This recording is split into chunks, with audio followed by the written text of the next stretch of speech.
जागरण खबरनामा सुनने वाले तमाम महत्वपूर्ण श्रोताओं को सुरभि का नमस्कार। आज हम बात करने जा रहे हैं जागरण प्राइम की एक रिपोर्ट पर, जिसे लिखा है हमारे एग्जीक्यूटिव एडिटर अनुराग मिश्रा जी ने।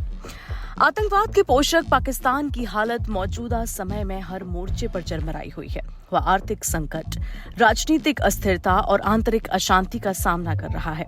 IMF के बेलआउट पैकेज के भरोसे पाकिस्तान की अर्थव्यवस्था रोज हिचकोले खा रही है। सेना राजनीति के बीच टकराव अपने चरम पर है, तो लगातार बढ़ती चरमपंथी हिंसा उसकी हालत और कमजोर कर रही है।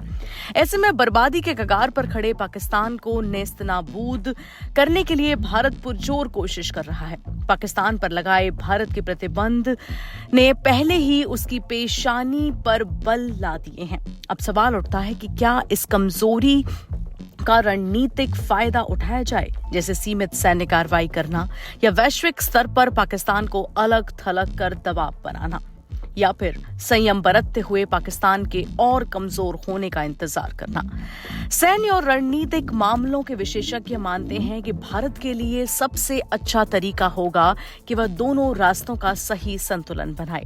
फिलहाल भारत को संयम रखते हुए दूसरे देशों के साथ अपनी दोस्ती मजबूत करने, अर्थव्यवस्था को मजबूत बनाने और दुनिया भर में पाकिस्तान को अलग थलग करने की कोशिश करनी चाहिए। लेकिन साथ ही भारत को इसके लिए भी तैयार रहना चाहिए कि अगर पाकिस्तान कोई बड़ा उकसावा करे तो उसे जवाब दिया जा सके। यह संतुलित तरीका भारत को अपने लक्ष्य पाने में मदद करेगा और बिना बड़ी लड़ाई के क्षेत्र में शांति बनी रहेगी। इस समय पाकिस्तान की गड़बड़ी फैलाने वाली गतिविधियों का जवाब कूटनीति और गुप्त तरीकों से देना चाहिए और सेना को केवल अंतिम विकल्प के रूप में ही तैयार रखना चाहिए। पहलगाम हमले के बाद काबुल में भारत के संयुक्त सचिव और तालिबान के विदेश मंत्री के बीच हुई बैठक से भारत ने अफगानिस्तान में अपनी वापसी का मजबूत संकेत दिया है। भारत अब अफगानिस्तान के साथ व्यापार और सहायता के जरिए अपने संबंध मजबूत कर रहा है, खासकर ईरान के चाबहार बंदरगाह के जरिए। तालिबान भी भारत को अहम साथी मानने लगा है।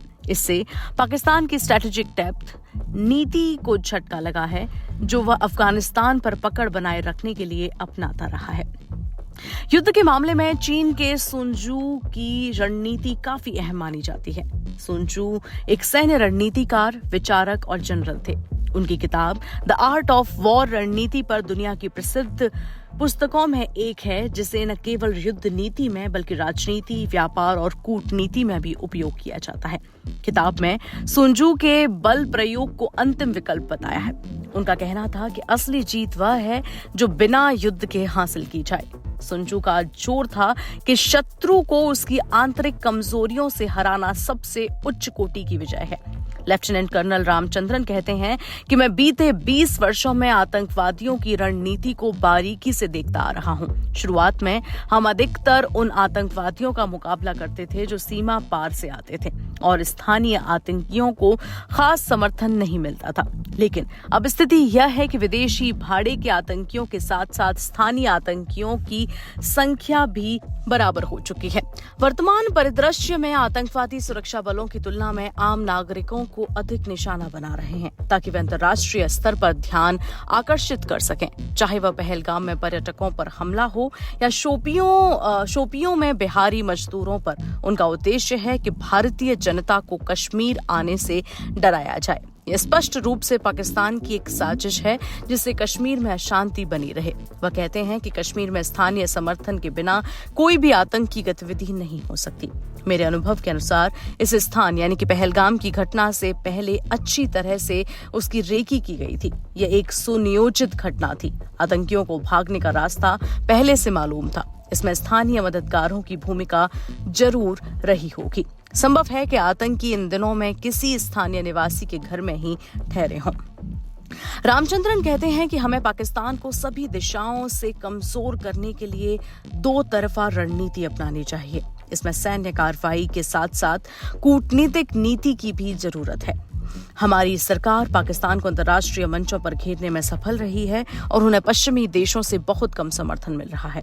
अब दुनिया जान चुकी है कि पाकिस्तान एक रॉक स्टेट है। उन्हें अगर कहीं से कोई सहारा मिलेगा तो वह शायद चीन ही होगा, वो भी सैन्य नहीं, केवल राजनीतिक और आर्थिक। पहले ही वे कर्ज लेकर देश चला रहे हैं। यही वह समय है जब उनकी अर्थव्यवस्था को तोड़ा जा सकता है। मेरा मानना है कि सिंधु जल समझौते को समाप्त करना इसी दिशा में एक बड़ा कदम है। आर्थिक दबाव डालकर उनकी सैन्य ताकत को खत्म किया जा सकता है।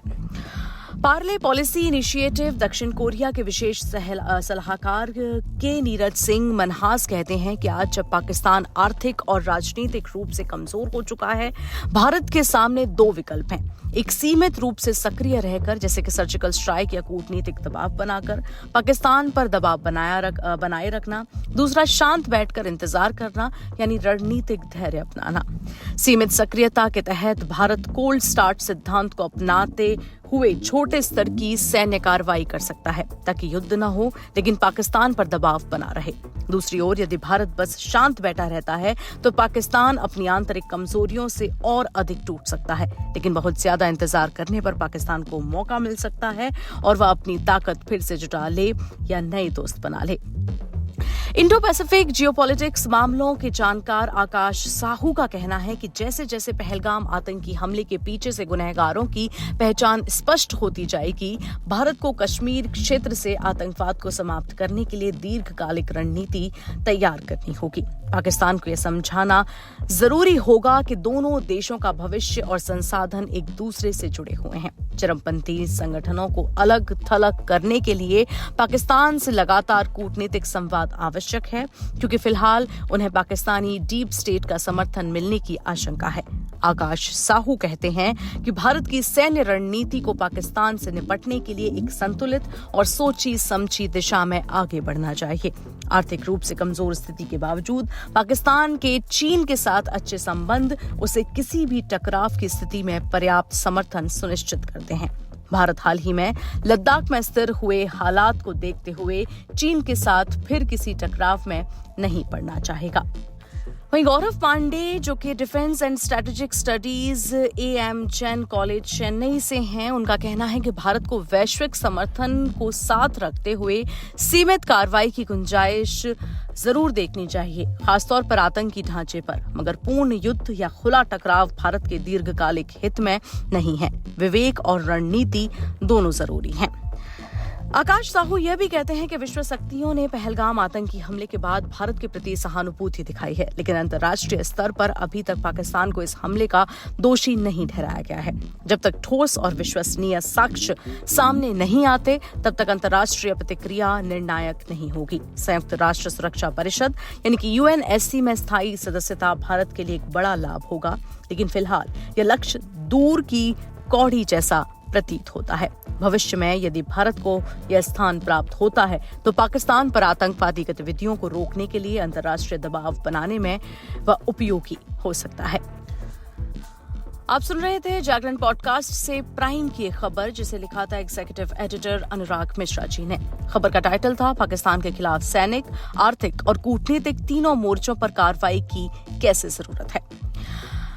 फिर मुलाकात होगी ऐसी ही बड़ी अपडेट के साथ। तब तक के लिए सुनते रहिए जागरण पॉडकास्ट। यहाँ प्रदर्शित सभी खबरें दैनिक जागरण के ई-पोर्टल से ली जाती हैं। इन खबरों को विस्तार से पढ़ने और समझने के लिए आप विजिट कर सकते हैं हमारा ई-पोर्टल। अपने ब्राउजर पर जाएं और टाइप करें www.jagran.com।